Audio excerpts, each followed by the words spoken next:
Iho, nagpaluto ako ng maraming pagkain sa bahay. Saluhan mo na kami sa pananghalian mamaya. Anyaya ni Elizabeth sa binata. Ngumiti si Melissa nang magsalubong ang tingin nila ni Marlon mula sa front mirror ng sasakyan. Kahit walang emosyong mababasa sa mga mata nito ay masaya na siya.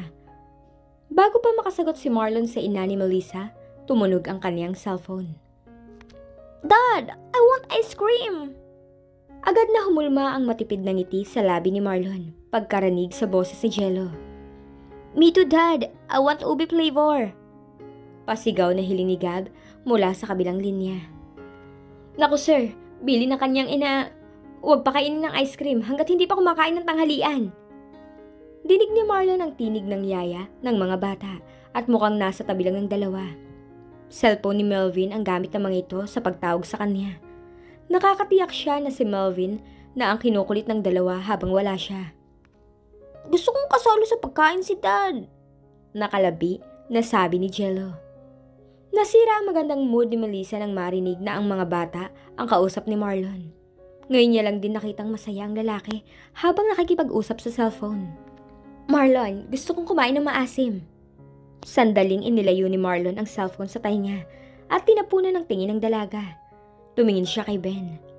Naintindihan ni Ben ang ipinapahiwatig ng tingin sa kanya ni Marlon. Binagalan niya ang pagpapatakbo ng sasakyan upang maghanap ng prutas na maasim. Napasimangot si Melissa nang muling bumalik ang atensyon ni Marlon sa kausap nito sa cellphone. Wala man lang effort ang lalaki na pagbigyan ng kanyang hiling. Tumigil sila sa isang maliit na supermarket ng mga prutas at si Ben ang bumaba upang bilhin ang gusto niyang kainin. Dad, sino pong kasama mo? Tanong ni Jello nang marinig ang boses ng isang babae mula sa kabilang linya. A friend, baby. Give me 30 minutes and I will bring food for you and kuya, okay? Naiiyak na tumingin si Melissa sa inang nakaupo sa kanyang tabi. Humingi ng tulong ang mga titig na kanyang ipinukol sa ina upang siya ang i-priority ni Marlon. Isa pa, sa ikinasasama ng kanyang loob, ay isang kaibigan lamang ang pagpapakilala ni Marlon sa kanya sa kausap nito. Maging si Elizabeth ay nainis dahil inaagawan ng atensyon ng kung sino man ang kausap ni Marlon sa cellphone ng kanyang anak. Tumikhim siya upang kunin ang atensyon ni Marlon. Iho, dapat ikaw ang pumipili ng pagkain gusto ni Melissa. May kasabihan kasi na kailangang ibigay ang magustuhang kainin ng buntis upang hindi ako naniniwala sa mga kasabihan. Putol ni Marlon sa paglilitan niya ng ginang. Hindi ka ba nag-aalala na baka mapano ang anak mo? Pangungonsensya ni Elizabeth. Naudlot ang pagpasok ni Ben sa sasakyan. Dala ang mga prutas sa pinamili at hinintay ang sagot ni Marlon sa ginang. Dad, I heard that! Napahigpit ang hawak ni Marlon sa cellphone nang marinig ang galit na tinig ni Jello. Marlon! Sabay na tawag nila Melissa at Elizabeth sa binata nang biglang walang salitang lumabas ito ng sasakyan. Itinuloy na ni Ben ang pagpasok ng sasakyan habang naiiling sa sarili. Nang tangkang lalabas din si Melissa upang sundan si Marlon, pinigilan niya ito. Huwag mo nang sundan. Sa susunod, kapag may kausap siya sa cellphone, lalo na kung importanteng tao ang kausap, huwag niyo siyang iistorbohin. Napahiya ang dalawa sa sinabi ni Ben. Kulang na lang isabihin ito na ayaw ni Marlon ng ganong kasama. Kung ganon, mas higit na importante ang kausap nito sa cellphone kaysa sa kanya. Gustong magwala ni Melissa dahil sa inis. Hindi niya matanggap na walang halaga kay Marlon kung may mangyari mang hindi maganda sa kanyang pinagbubuntis. Nakita niya itong sumakay sa sasakyang kanina pang nakabuntot sa kanila. Hindi na niyaya ni Elizabeth na kumain muna ang abogado ni Marlon. Maging siya, nainis sa nangyari. Mukhang lalong lumayo ang loob ng binata sa kanila dahil sa nangyari kanina. Ma'am, nakahanda na po ang pagkain sa lamesa. Masayang salubong ni Beauty sa dalawa habang tumitingin sa likuran ng mga ito. Huwag mo nang hanapin ang wala at ipakain mo sa aso yung mga pagkain inihanda. Inis na sita ni Melissa sa kapatid. What? Anong nangyari? At hindi siya kasama. Ang akala ko ba siya ang naghatid sa inyo? Hindi makapaniwalang tanong ni Beauty. Sa halip na sagutin ng kapatid, nagdadabog siyang tumalikod. Melissa, huminahon ka! Alalahanin mong buntis ka, kaya hindi maaaring malipasan ng gutom. Galit na paalala ni Elizabeth sa anak. Biglang binagala ni Melissa ang paglalakad. Sa halip na sa silid, dumiretso siya sa kusina. Sa bahay ni Marlon, parehong nakasimangot ang kambal na nadatnan ng binata. Itinaas niya ang pinamiling pagkain, kasama ang ice cream ngunit walang pagbabago sa kambal. Napabuntong hininga si Marlon bago umupo sa tabi ng kambal. Matalino ang dalawa at hindi siya pwedeng magsinungaling. Natatandaan niyo ba yung sinabi ko noon? Na hindi ko alam kung ako nga ba ang ama ng batang pinagbubuntis ng babaeng yun? Siya po ang kasama mo kanina? Nanguusig na tanong ni Gabby. Tumango si Marlon. Daig pa niyang nakikipag-usap sa matanda ngayon. Ayoko lang may mangyaring masama sa bata. Kahit hindi ko pa alam kung sino talaga ang ama nito. Huwag na po kayong makipagmabutihan sa ibang babae. Kasi baka mabuntis at sabihin kayo na naman ang ama. Nakasimangot pa rin si Gabby. Gustong matawa ni Nida na nakikinig lang sa pag-uusap ng tatlo. Tama naman kasi ang alaga niya. Nabuo ang mga ito na hindi rin alam ng binata. Pwede na ba tayong kumain?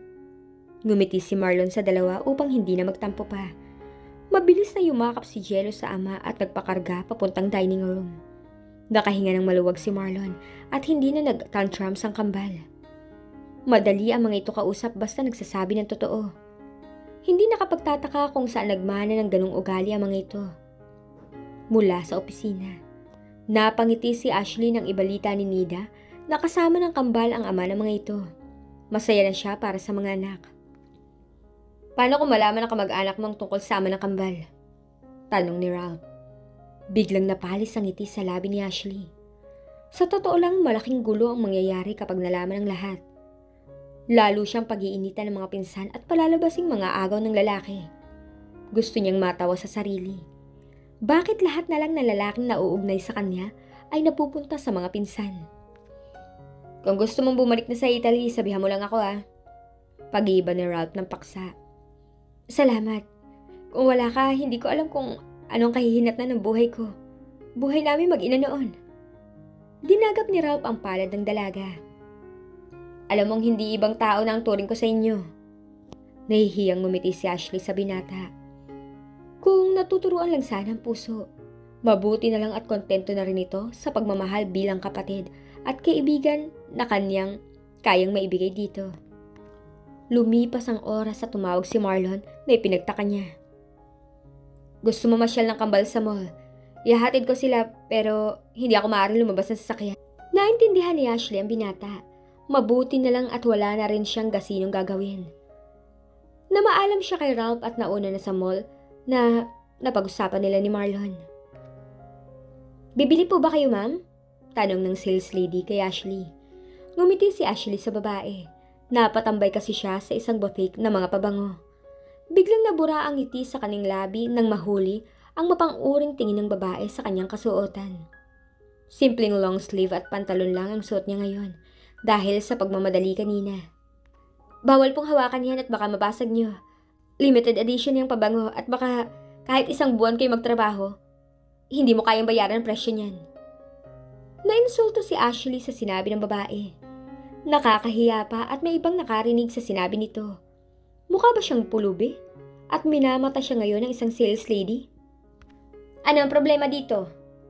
Napabuntong hininga si Ashley nang lumapit ang isa pang babae. Nakita niya sa name tag nito na isa itong supervisor.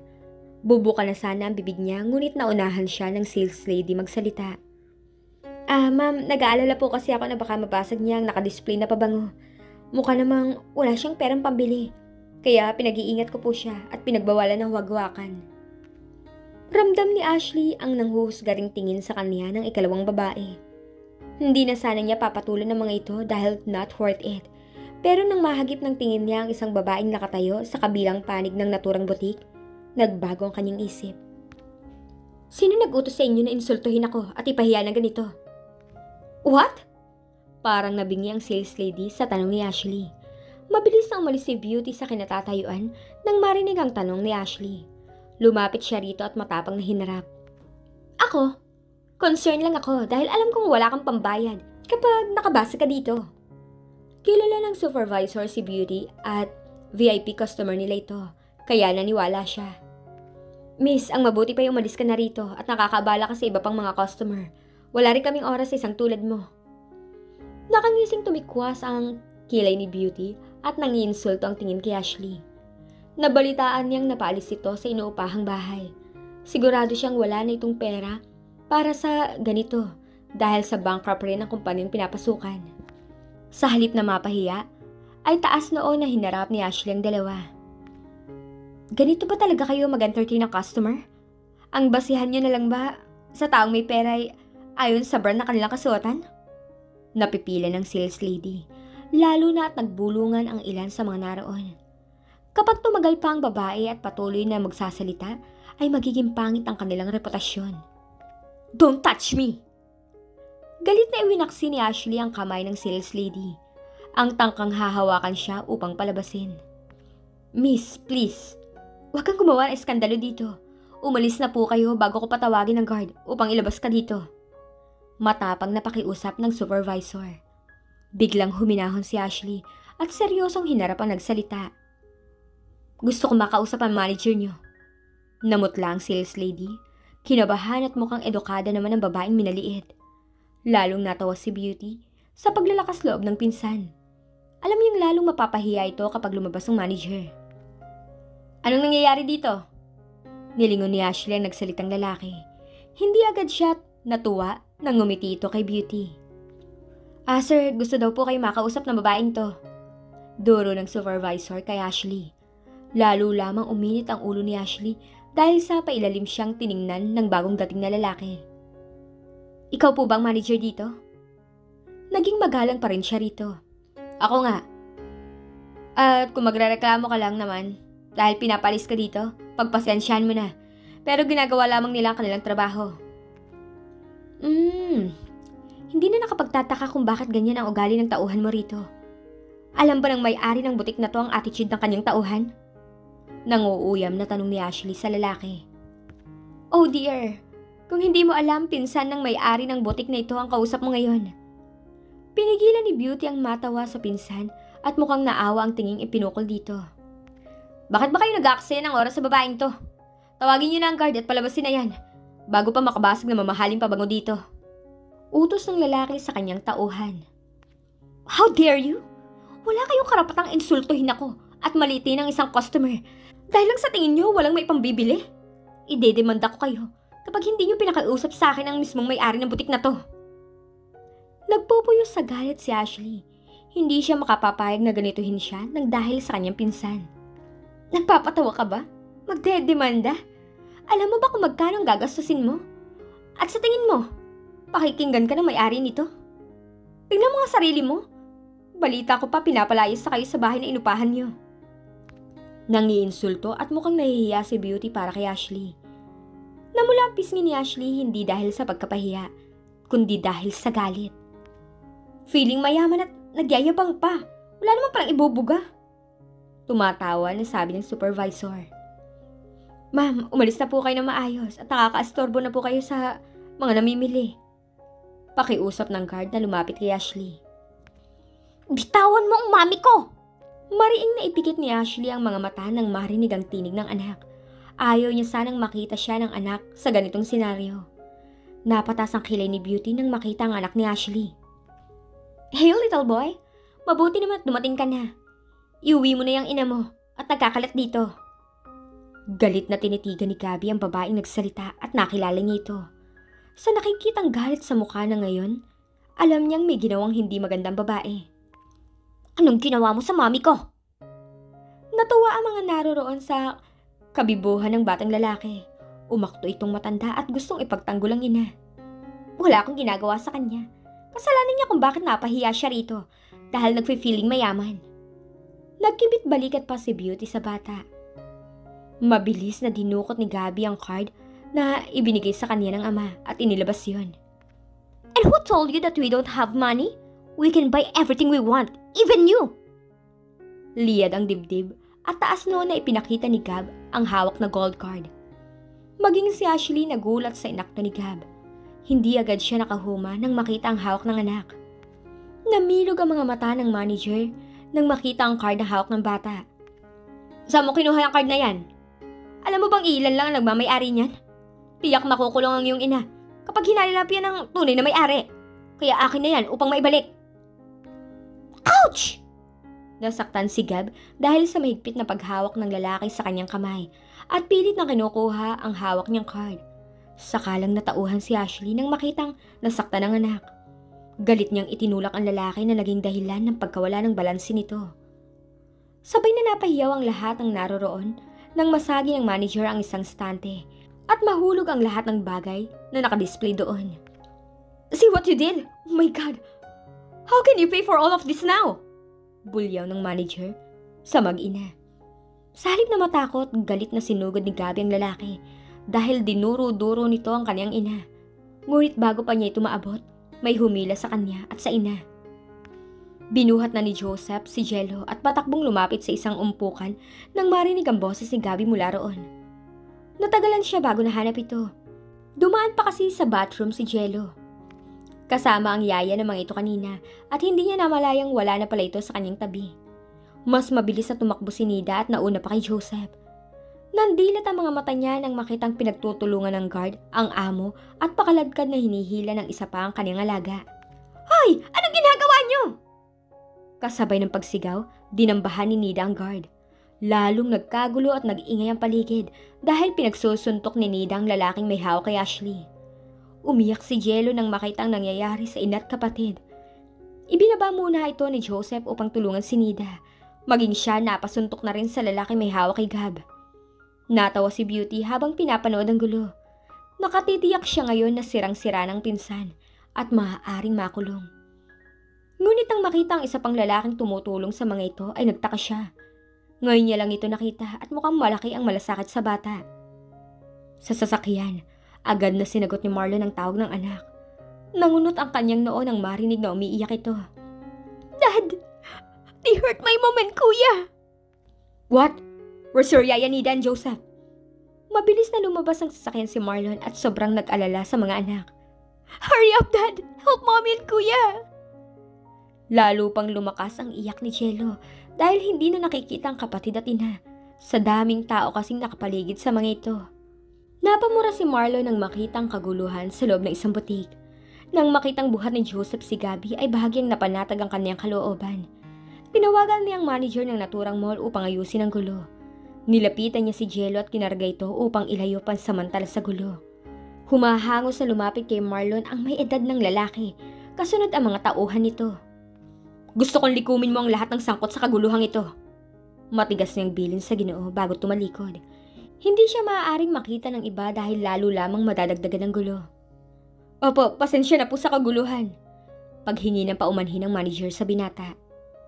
Unahin niyo ang kaligtasan ng anak ko at ang ina nito. Nagtataka man hindi na nagtanong pa ang Ginoo.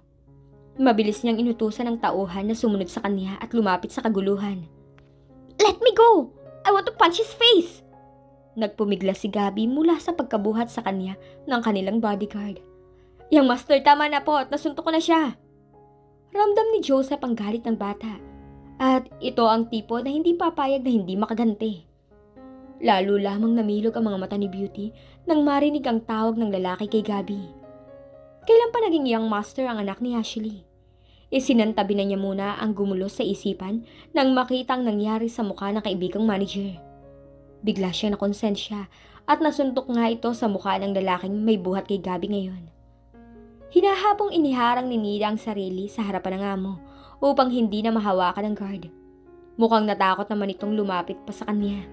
Kahit babae siya, sanay siyang makipagbardagulan. Natigil ang gulo at nahawi ang mga taong nakikiasyoso nang may isang grupong kalalakihan ang dumating. Dalhin niyo sa opisina ang bata at ang kanyang ina. Utos si Joey sa kanyang tauhan. Sir, huwag niyo pong hayaang makalis dahil malaking damage yung ginawa nila sa aming butik. Galit na nilapitan ni Joey ang manager ng naturang butik. Kilala niya ito at sobra siyang na-disappoint. Sa dami ng maaari niyong gawa ng hindi maganda, bakit ang pamilya pa ng may-ari ng mall na ito? Mukhang nabingi ang mga sangkot sa narinig mula sa kilala nilang manager ng naturang gusali. Sir, baka nagkamali lamang po kayo. Kinakabahang tanong ng supervisor. Mukha pang dapat gawing biro ang nangyaring ito. Bulyaw ni Joey sa mga ito. Hindi makapaniwalang sinundan ng tingin ni Beauty ang paglalakad nila Ashley palayo sa kanila. Todo alalay at escort pa sa mga ito ang mga lalaking naka-uniforme ng itim na tuxedo. Hindi niya matanggap at lalong hindi naniniwalang totoo ang sinasabi ng lalaking kausap ng kaibigan. Imposible! Paano naging kapamilya ng babaeng yun ang may-ari ng mall na to? Naitanong ni Beauty sa sarili. Hindi nila kilala ang may-ari nitong gusali, pero isa sa pinakamalaking mall ang naturang gusali sa bansang ito. Kaya nakakatiyak siya na hindi lang mayaman ang may-ari, kundi bilyonaryo. Sir, kung totoo ang sinasabi niyo, tulungan niyo kami makahingi ng tawad. Kinakabahan na pakiusap ng manager kay Joey. Wala akong magagawa sa bagay na yan dahil maging ako nanganganib na mapatalsik dahil sa kagagawan niyo. Kinuha na ang footage ng CCTV na to. Kapag nakita kayo ang nagpasimulong sa gulo, tiyak na kulungan ang kababagsakan niyo. Hindi nagbibiro si Joey. Halos himatayin ang sales lady at sa kanya nagsimula ang gulo. Napaiyak na siya nang isama silang lahat sa interrogation room na naroon lang din mismo sa loob ng mall. Pero hindi siya pumayag na hindi isamang babaeng nag-utos sa kanya na paalisin ang babaeng kanyang natarayan. Walang nagawa si Beauty nang isama rin siya nang naatasang dalhin ang sangkot sa gulo. Pero hindi siya kinakabahan dahil marami siyang koneksyon. Hindi naman niya sinaktan o nahawakan si Ashley. Kinakabahan si Ashley habang naglalakad. Nilingon niya ang paligid at hinanap ang isa pang anak. Kasama po ni Sir Marlon si Jello. Sabi ni Joseph na nakasunod sa dalaga habang buhat si Gab. Sakalang nakahinga ng maluwag si Ashley, pero bumalik ang kaba sa kanyang dibdib nang bumukas ang pintuan ng isang opisina. Agad na sumalubong sa kanyang paningin ang madilim na aura ng mukha ni Marlon at ang nangaarok nitong tingin. Nakayakap dito si Jello at mukhang katatapos ng umiyak. Marahang ibinaba ni Marlon ang anak na babae at nilapitan si Gab. Sinuri kung may sugat ba ito. Nang makita ang namumula nitong braso, ay lalong dumilim ang anyo ng kanyang mukha. Sir, hindi na ituloy ni Joseph ang sasabihin nang kukulin siya ng matalim na tingin ni Marlon. Anong ginagawa mo? At nangyari ito sa aking anak? Bago mo pa siyang nailayo sa gulo. Hindi na ituloy ni Joey ang pagpasok sa opisina nang marinig ang galit at malagom na boses ng CEO. Hinintay na muna niyang humupa ang galit ng binata bago ipaalam na nasa kabilang room na ang lahat. Nakagat ni Ashley ang ibabang labi kasabay ng pagyuko ng ulo. Naawa siya sa tagabantay ng mga anak at dito na ibunton ni Marlon ang sisi at galit. Sorry sir, nalingat po ako at hindi ko namalayang nawala siya sa akin tabi. Nakayuko ang ulo ni Joseph at tinanggap ang galit ng amo. Alam mo ba na sa bawat minuto ay mahalaga? Dahil buhay ng anak ko nakasalalay dito. Nag-itingan ang ugat sa leeg at braso ni Marlon dahil sa pagpipigil na masuntok ang tauhan. Malalaman na kaya ni Beauty kung sino ang ama ng mga anak ni Ashley?